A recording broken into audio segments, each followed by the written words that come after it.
today on this dark and freezing day to discuss the Madeleine McCann book by Kate McCann. I am going to put forward my honest thoughts and feelings while I was reading this book. Madeleine McCann was a 3-year-old girl on the cusp of her 4th birthday, and she went on holiday to Portugal with her mum and her dad, who are both GPs in the UK, and also her twin brother and sister were there, who are younger than her. I think they were a year or two old. But they all went on holiday to Portugal, and unfortunately Madeleine went missing one evening of the holiday, and she has not been found as of yet. So this book was written by her mum to talk about the case, to talk about what happened, and this is what I thought of it. I'm sure, like me, if you're into true crime, you probably have heard the rumours surrounding the Madeleine McCann case, where people have very, very publicly accused the parents of doing it, basically, of somehow murdering Madeleine and hiding the evidence. And that has been a common theme that has sort of resurfaced over the decade or so that she's been missing, and it just doesn't go away. And so obviously hearing these rumours and hearing the things that have been put forward, I went into this book with a little bit of sort of suspicion, wanting to know what had been said by her mum, and wanting to know what their side of the story was. So one of the running feelings that I had during this book was absolute disbelief. And everybody says that hindsight gives you 20/20 vision, and you can look back and think, what was I thinking? But for me, I couldn't get over the fact that they left 3 toddlers essentially alone every night in their hotel in a foreign country. I can't get past that, and I know a lot of people have brought that up, and I know that people say that you shouldn't mention it because it's victim blaming, but for me, I just find that unreal. And it wasn't one night that they did it every night of the holiday. So what they would do is they would put the children to bed. The 2 younger twins were babies and they were in cots, and Madeleine, as I said, was 3 to 4 years old, and they were in a ground floor apartment, and they were left unattended every night whilst the parents went across the courtyard and went to a tapas restaurant. Now, I get the argument that the mum put forward in the book is that they could see the apartment from the tapas restaurant, but she does mention on occasion that they went inside of the tapas restaurant to the bar where you can't see the apartment, and the apartment is on a busy street which is used by locals, used by anybody who went by, and we later found out that there are an extremely large amount of sex offenders live in the area, which obviously they didn't know, but I mean, the road is open to the general public, and your windows are on the ground floor, and you've left your children alone in there. As a mum myself, that really shook me, because I can't imagine doing that myself. I am constantly checking on my children throughout the night, and I just couldn't imagine going out of the house and leaving them. Never mind going out of a complex and leaving them on holiday. That being said, they did it, and they paid a terrible price for it. But another part of it was that it comes to light within the book that Madeleine, on the morning that she disappeared, she got up and asked her mum why she didn't come when she and her brother were crying in the night. That would be enough for me to not go out again. Your children are crying, you didn't hear it, and they've obviously gone back to sleep by themselves without you being there to comfort them. And I found that really hard to sort of resonate with. I found that hard to understand why you would again go back out. But they did. They went out the next night, and they did a sort of a rotation check-in system where they would send people to check on each other's children and check on their children themselves.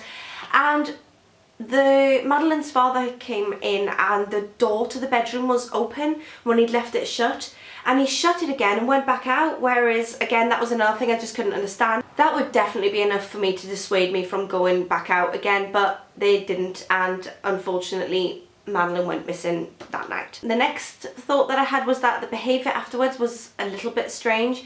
So Kate McCann, Madeleine's mum, who's writing the book, she went back to the complex on the evening to check how the children were after the door had already been discovered to be open. She then went to check and found Madeleine to be gone. And that moment was the moment where everything would have turned upside down for you. Your 3-year-old has gone missing. Where is she? Kate then took it upon herself to go back over to the tapas restaurant to raise the alarm, but she left the other 2 in the beds by themselves. That was another thing I just couldn't get my head around. And it's things like that where I can sort of see where the suspicion has come from, but then again, there is no handbook telling you how to behave when something horrific like this happens to you, how you are meant to act. But that for me was a bit odd, that your child had gone missing and then you leave the other two again. I just found that to be strange, and it made me feel a little uneasy when I was reading it. This is a running theme that I couldn't actually understand, because in the coming weeks after Madeleine had gone missing, the family didn't go back home to the UK. They stayed in Portugal to look for Madeleine and to sort of help with the police investigation, which I'll get onto later. But they repeatedly and consistently left the twins. So they would put the children into daycare and go to different places, to different visits, to different publicity appearances. And that was another thing I just couldn't get a handle on. One of your children's already missing and you're going off and leaving the country at times with your other children still being looked after by other people. I would want my children with me at all times under my watch. But again, different people react differently, and I can't say exactly how I would behave in such a situation, but being the person I am, I can't imagine that I would let my children out of my sight for that amount of time. So another running theme of feeling that I had going through reading this book was absolute horror. Imagining yourself being in that situation, thinking about what you would do. It's every parent's worst nightmare, isn't it? That was a running theme throughout the book, the absolute horror of what could possibly be happening to Madeleine, where Madeleine could be. I found that personally quite a difficult thing to read. That being said, some of the language in this book made me extremely uncomfortable. There are things I don't know how it got past the publishers, or how it got past whoever proofread the book, or whoever helped her write it, if someone helped her, I don't know. But some of the things that she says in the book I thought were extremely insensitive and bordering on obscene. There's a part where she mentions that Kate and her husband were walking along the beach talking about Madeleine, and she comes out with something so disturbing about she can't stand the thought of Madeleine's perfect genitals being torn apart. I can't believe that you would publish something like that, or even air something like that out of your mouth. And I think that had she aired that between her and her husband, it should have stayed that way between her and her husband, because that was just a bizarre and uncomfortable thing to say. And I thought perhaps I was being a little bit sensitive, so I forwarded the exact sentence to a couple of friends and said, do you think this is out of order to say? And every single one of my friends was aghast, so I can't be the only person who found that an uncomfortable thing to say. And also, that isn't the only uncomfortable reference that I found within the book that I feel should have possibly have been edited out. There was a part where the newspapers had gotten hold of her personal journals during the time that Madeleine was missing, and they published it, which is horrific, and I can understand that she was extremely upset and distressed by the situation. You don't want your public thoughts out there in public if you haven't put them there yourself. So I can understand the distress that she was feeling there. However, the term that she chooses to use, saying that she feels that she had been mentally raped, I found that she used that particular terminology a little bit insensitive and just a bizarre turn of phrase to use when your daughter is missing and possibly has fallen into the hands of sex traffickers or someone of a similar nature. And again, that is something that made me uncomfortable, and I feel possibly should have been edited out, but again, that's just me, and feel free to have your own opinions. Another thing that made me slightly uncomfortable whilst reading this book was that there's a lot of name dropping, which again, I didn't understand. Your child is missing. For me, name dropping would be the last thing on my mind, but there is a lot. They're having dinner with movers and shakers and describing what they ate and how nice it was and how they had a lovely afternoon, and describing people who called them, people who they were in touch with, and the name dropping is cringy, to say the least, and just generally off when your child is missing. That being said, the police investigation, if what Kate McCann says is true, we only really have her word for it, but the police investigation seemed shocking. A lot of the things that would be done in the UK, such as cordoning off the area immediately, going straight in for fingerprints and bringing in sniffer dogs, all that sort of thing, wasn't done immediately at all. And from reading a lot of true crime books and watching a lot of true crime documentaries, the investigation, the way that it was handled, it just came across as completely different to what you would expect in the UK or in America, and it just seemed somewhat shambolic. And if I was the parent of the missing toddler in this situation, I'd be extremely distressed by the way that they were treated by the police and by the way that the investigation was handled, and it just seemed as if nothing was done within the vital time frame of the child being missing, and we'll never know if that was perhaps why Madeleine has never been found.